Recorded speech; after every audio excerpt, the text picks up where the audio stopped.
So I don't really have anything to like sync the audio with, but I do have these two Chick-fil-A sauce packets. So I think that's okay. For anyone who knows me personally, you probably know that I've been trying to watch 100 movies in the past year to learn more about filmmaking and get more into, the industry and maybe even start doing something for myself. But before I can do that, I really needed to learn. All right, so I'm coming back during editing to talk about the backdrop we have going on here. So I didn't want you staring at a blank wall the entire time, and there's pencil marks and stuff, so I just threw up an American Eagle blanket that we got on Black Friday, and it's not centered, and I don't really care that much, so just ignore it and enjoy the video. And the best way to learn something is to watch the people who are really good at it and like take notes, learn from them, understand what they're doing and how you can, tweak it in your head to make sure you can do it yourself. So that's what I did.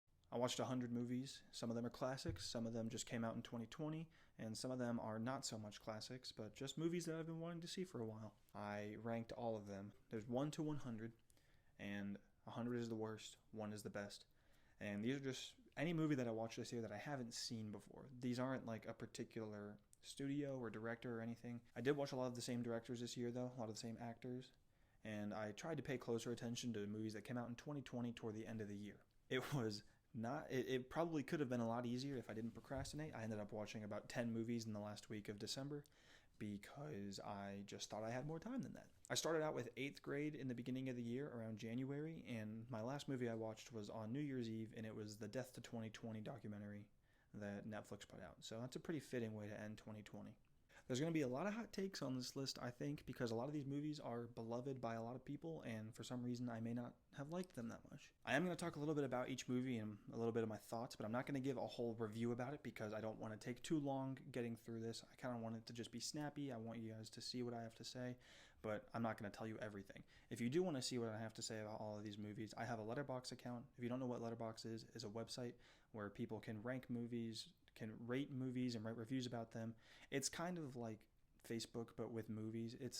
You can share your thoughts and look at what other people think, and you can also list the films that you have seen. It's really easy to use. So if you want, go check out my account on Letterboxd. That's where this full list with my full reviews are on all of these movies, and there will be more to come.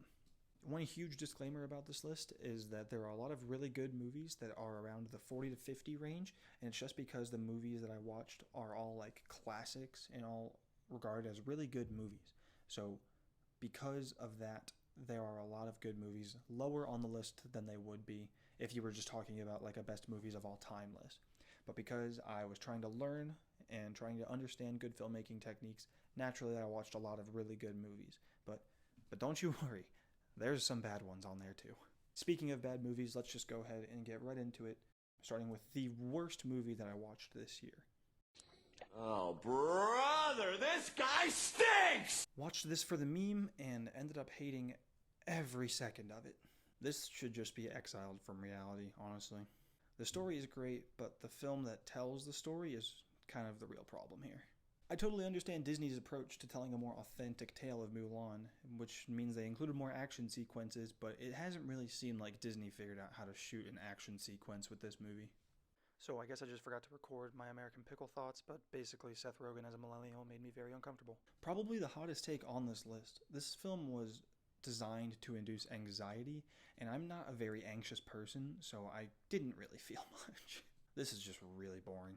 This is aggressively mediocre, and it's kind of like the creators were like, what if there were people that existed that couldn't see, and they had to live like that? That's never happened before, right? Does this movie exist? Yes. Is it fine? It's sure. Is it a blatant ripoff of Portrait of a Lady on Fire? Yes. I guess this is a cult classic horror movie, but why?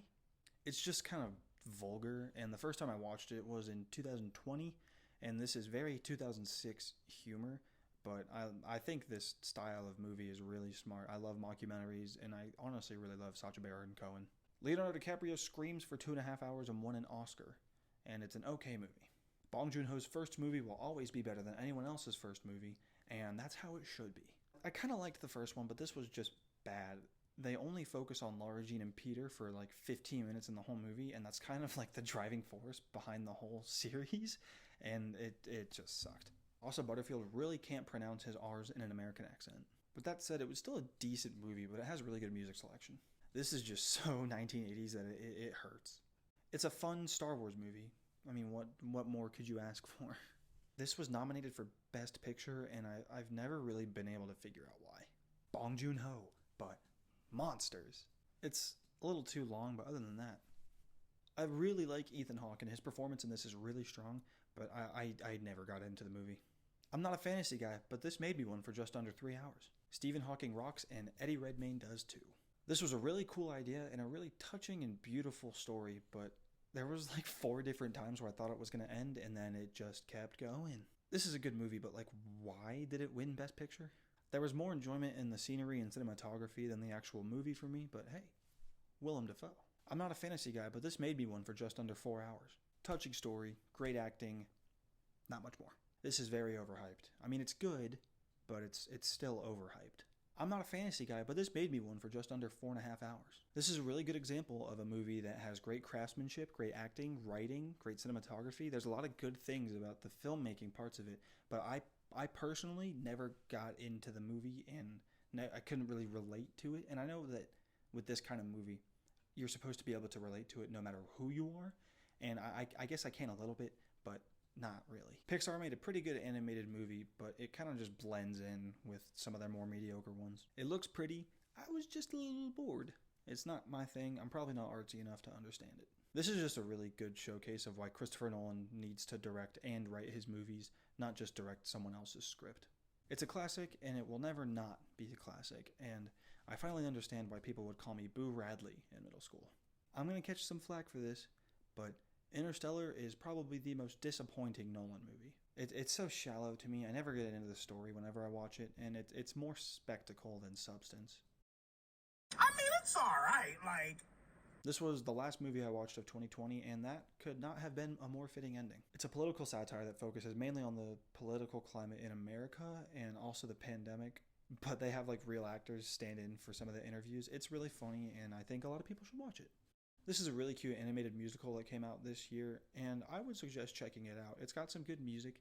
It's nothing too special in my opinion, but it's still a fun time. I don't like baseball, but I really like Aaron Sorkin. And I also don't like baseball. Man, I love a good Christopher Nolan movie, but this is kind of just too much. I really don't know why, but this feels like the most appropriate movie for 2020, and it works way better than the first one did. And we need more Family Man Borat.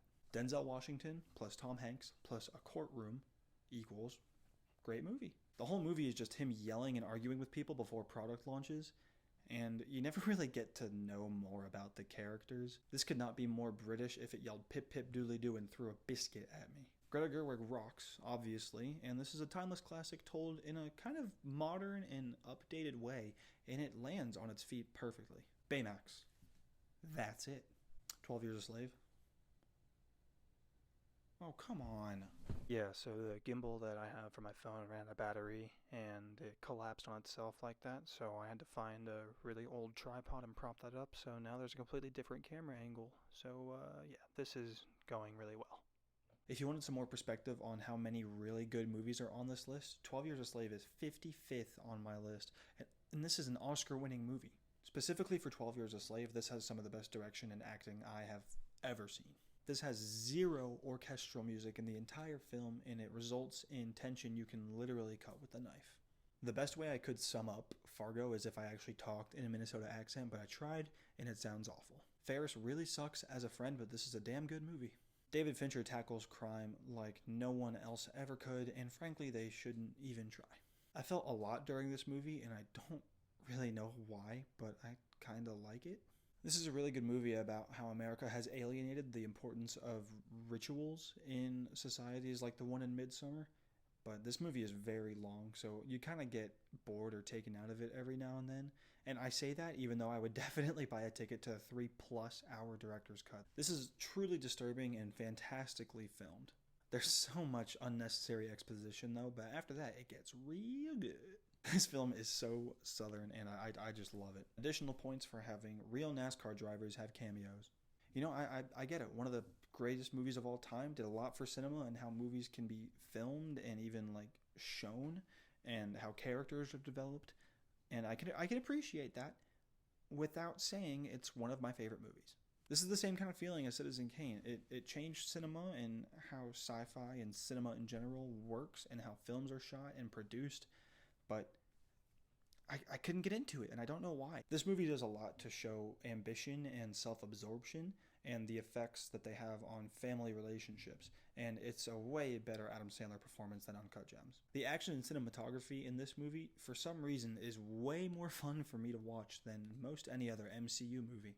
This isn't a horror movie, but for some reason it feels more horrifying than a lot of horror movies. There's red everywhere, there's ghosts everywhere, but they're good ghosts. But they're still really scary ghosts. David Fincher's probably going to win his first directing Oscar for this, and that's okay. This will probably win Viola Davis and Chadwick Boseman their first lead acting Oscars, and that's okay because they both are very well deserved. These are two really strong lead performances. You're a bee! Yeah, I am a bee. There's a whole lot of shit to talk about with The Truman Show, and definitely not enough time. This is definitely Jim Carrey's finest performance, though. This is a really moving and emotional film that I think everybody needs to see at least once in their life. We get to see what makes Christopher Nolan so, Nolan. There's intercut timelines, snappy dialogue, underdeveloped female characters. It has all of it. Bong Joon-ho, but with trains. That's a win.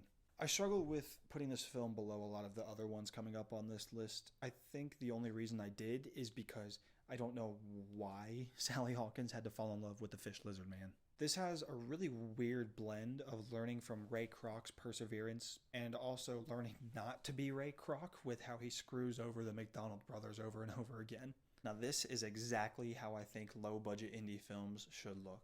This is Tarantino at his most violent, and it's not even a bad thing. He includes violence to keep your attention on the screen at all times, and he uses it very cleverly so that he focuses you in a certain direction. Hugh Jackman and Allison Janney stealing money from a school district for an hour and a half could not have been more interesting. They shot this using film, so there's a lot of graininess to it, and they also use classical music, so it kind of feels like a Shakespearean tragedy while you're watching it, and I don't know how they did that, but it's amazing. This is just cute. I feel like there's a million iconic lines, and Rob Reiner's direction really, really helps this movie out. There's a lot to unpack with what happens in this movie, but it's my favorite Tarantino screenplay, I think. And you can really see his directing style start to develop because this is his first feature-length movie, and it's probably his best. I mean, it's Goodfellas. Like, it's been studied to death. It's been talked about for ages. It's probably Scorsese's finest. It's Goodfellas. This is the most fun I think a murder investigation could ever be. Knowing how sucky being an 8th grader is kind of helped a lot with watching this movie. I'm not an 8th grade girl like the main character in this movie is, but for some reason I still could really relate to what was happening. One-take movies are kind of seen as a gimmick kind of movie, but 1917 is really good at showing people that it's a strong piece of filmmaking also. Aaron Sorkin plus A Courtroom equals an Oscar contender, except this one might actually win the big prize. I'm a huge fan of Christopher Nolan, and this is exactly why. There's intercut timelines, fast dialogue, mind-blowing plot twists. It's all there. It's what makes him such a great director. This is by far the most immersive animated movie I've ever seen, and that's because of its score and sound design. It's probably the best in any movie that I've ever seen. This is by far Margot Robbie's best performance. The acting is definitely the best part, but the editing and classical music really make this a fun movie to watch. I'm just really happy that I got to watch this film. The acting's great, the editing's great, the music's great, the ending is great. It's a great movie. So with 82 movies out of the way, we are finally into 5-star territory. That's how many movies I watched that were just really great. 18 movies on my list got a 5-star rating for me, and it was a lot more before I really cracked down on it. This is after I cracked down on everything. Like, I really thought about, are these movies really deserving of 5 stars? And yes. My girlfriend made me watch this, and I thought it was going to be bad. I was very wrong. I felt every emotion possible while I was watching this movie, and I did not even know that was something that could happen. Without a doubt, one of the best endings I've ever seen. This is a really powerful movie, and you really need to stay until the credits. More people need to see this movie. What hasn't been said about Lady Bird, it's Lady Bird. Body switching is not a new concept, but this is a really unique way of exploring the repercussions that could come from body switching. This is the most encouraging movie about following your dreams and not taking no for an answer. But the same guy that teaches you that lesson is the one doing all the things that get him thrown in jail. So you are able to learn from what he does right and learn from what he does wrong. to really become a perfect person. I get it's such a weird movie, but I love it. This is definitely Aaron Sorkin at his finest. Every scene is iconic, and Jack Nicholson's performance is one of the best I've ever seen, and he's only in 4 scenes of the entire movie. That is power. I don't even know how to explain this movie without talking about it for half an hour. And, maybe I should do that. But yeah, everything just works perfectly in this. I mean, it's World War II satire. How am I not supposed to love it? It ends up being a really touching movie. There's a huge tonal shift about 2/3 of the way through that really just punched it home for me. I'm realizing how many horror movies are this high on the list, and it's probably just because that might be my favorite genre. I love feeling scared and feeling uneasy, and that's such a weird thing to say. A Quiet Place is really good at that because it's a unique way of making you feel like that. Who would have thought that Jim Halpert would have made a movie this good? I was horrified the whole time, and I loved it. There's symbolism and foreshadowing galore, and every time you watch the movie, you notice something different. My backdrop fell. Now it's an even better backdrop.